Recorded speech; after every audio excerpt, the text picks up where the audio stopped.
Igitabo cyo kubara. Iki gitabo cya kane cya Bibiliya gikomerezaho inkuru y'Abisiraheli nyuma y'aho baviriye mu bubata bwo muri Egiputa. Imana yari imaze kubageza ku musozi Sinayi maze igirana nabo isezeranaho.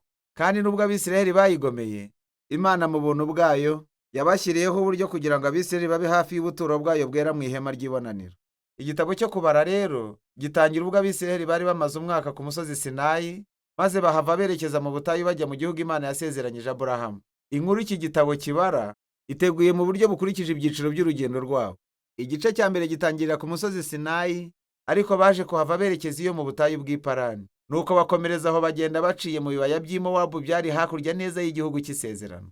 Igice cya mbere gitangirana n'ibarura, aho abantu babarwaga. Aho ni naho iki gitabo gikomora izina ryacyo. Nuko hakurikiraho amategeko yerekanaga uburyo imiryango y'Abisiraheli yagombaga gukambika. Ihema ry'ibonaniro ryagombaga kuba hagati, hanyuma hahakikije hagakambika abatambyi n'Abalewi. Hanyuma inyuma yabo imiryango 12 igakikiza ikurikiranye neza, Yuda ari ubanza. Ibi byose rero byari ikigereranyo gishimangira uburyo ububeho bw'Imana yera bwari ikintu cy'ingenzi mu mibereho yabo nk'ubwoko. Ibyo byose bikurikirwa n'uruhererekane rw'amategeko asobanura kurushaho amabwiriza ku isuku avugwa mu gitabo cy'Abalewi.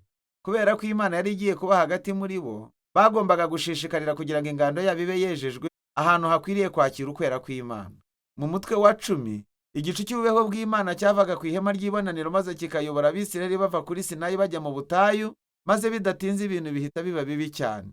Mu mutwe wa 11 abantu batangiye kwitotomba kubw'inzara n'inyota bari bafite no gushaka ngo basubire muri Egiputa. Hanyuma mu mutwe wa 12 umuvandimwe wa Mose neza na mushiki we batangiye kumurwanya no kumuvuga amabe mu maso ya rubanda. Uru rugendo ntabwo rutangiye neza. Igice gikurikiraho gitangira ubwo Abisiraheli bari bageze mu butayu bw'i Parani, hafi 1/2 cy'urugendo rujya mu gihugu cy'isezerano. Hanyuma Imana ibwira Mose kohereza abatasi 12, umwe muri buri muryango, kugira ngo bajye kuneka igihugu cy'isezerano. Ubwo abo batasi bose bagarukaga, 10 muri bo bavuze ko nta mahirwe y'uko Abisiraheli bazaharokokera kubera ko Abanyakanani bazabarimbura. Ariko hari abatasi 2 aribo Kalebu na Yosuwa bavuze ko Imana ishobora kubakiza. Ariko babandi 10 batuma abantu batwarwa n'umujinya maze batangira gupanga imyivumbagatanyo. Batora umuyobozi mushya maze bisubirire muri Egiputa. Nuko birumvikana ko ibyo byarakaje Imana, maze Mose ayisaba imbabazi ku bw'abantu.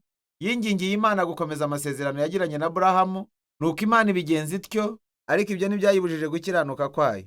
Yahaye Abisiraheli ibyo bifuzaga, kutazinjira muri icyo gihugu, maze ihanisha iryo shyanga kuzerera mu butayu mu gihe cy'imyaka 40 kugeza ubwo bapfuye. Abana babo nibo bazabasha kwinjira mu gihugu cy'isezerano. Ubu wakwibwira ko iyi ngaruka ikomeye ityo izabakangura, ariko byarushijeho kuba bibi. Mu nkuru ikurikiraho hari itsinda ry'Abalewi batangiye ibyo kugumuka, maze banenga ubuyobozi bwa Mose na Aroni bavuga ko barengereye cyane. Bityo Imana ihana abo Balewi yihanukiriye kandi ivugurura isezerano ryayo ryo gushyigikira Mose na Aroni nk'abayobozi ba Isiraheli. Nuko ubwo bavaga mu karere k'i Parani bagenda, byarongeye bisubira urudubi nanone. Abisiraheli bongeye kandi kwitotomba kubw'inyota bagize, maze babaza ahubwo impamvu Mose yabakuye muri Egiputa.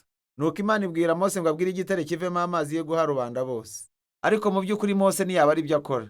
Arenga imbago ze, akubita icyo gitare inshuro 2, maze aravuga ati, mwabagome mwe, muri iki gitare twabakuriramo amazi? Mose yubahutse Imana yishyira mu mwanya wayo nk'aho ari gutanga amazi, bityo Mose yikururiraho igihano gisa n'icyabaye ku kiragano cy'abarimbukiye mu butayu. Nawe azagwa mu butayu kandi nazinjira mu gihugu cy'isezerano.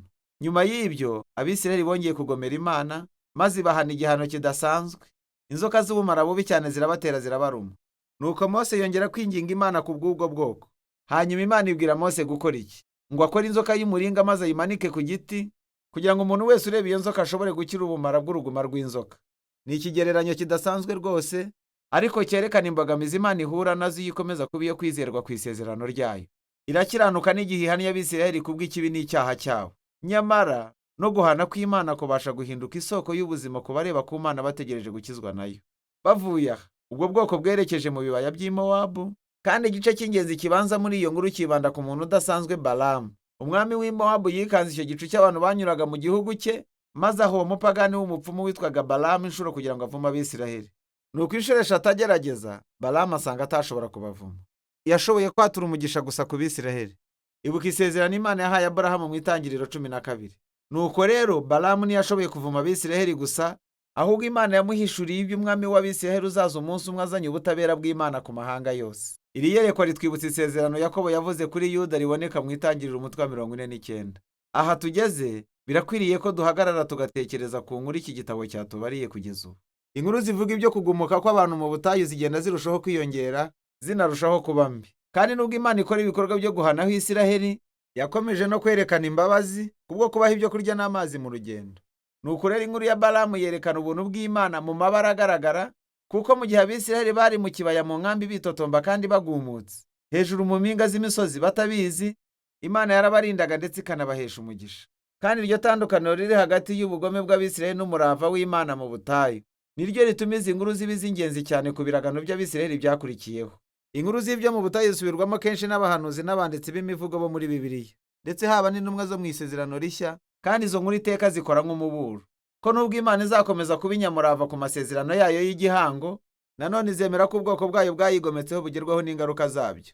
Nyuma y'ibyo, igice gisigaye cy'iki gitabo kibanda ku rubyaro rwabo mu gihe cy'ubutayu, ubwo batangiraga kwitegurira kuragwa igihugu cy'isezerano. Bongeye gukora irindi barura ry'abikiragano gishya. Hanyuma barakomeza kandi batsinda intambara nyinshi barwanyemo n'amoko y'abantu babakikije. Hanyuma imiryango mike itangira gutuzwa mu gihugu cy'isezerano. Uko niko iki gitabo gisoreza ku kiragano gishya cyiteguye kwinjira mu gihugu. Mose nawe ari hafi yo kuvuga ijambo rye rya nyuma ryuje ubwenge n'imiburo.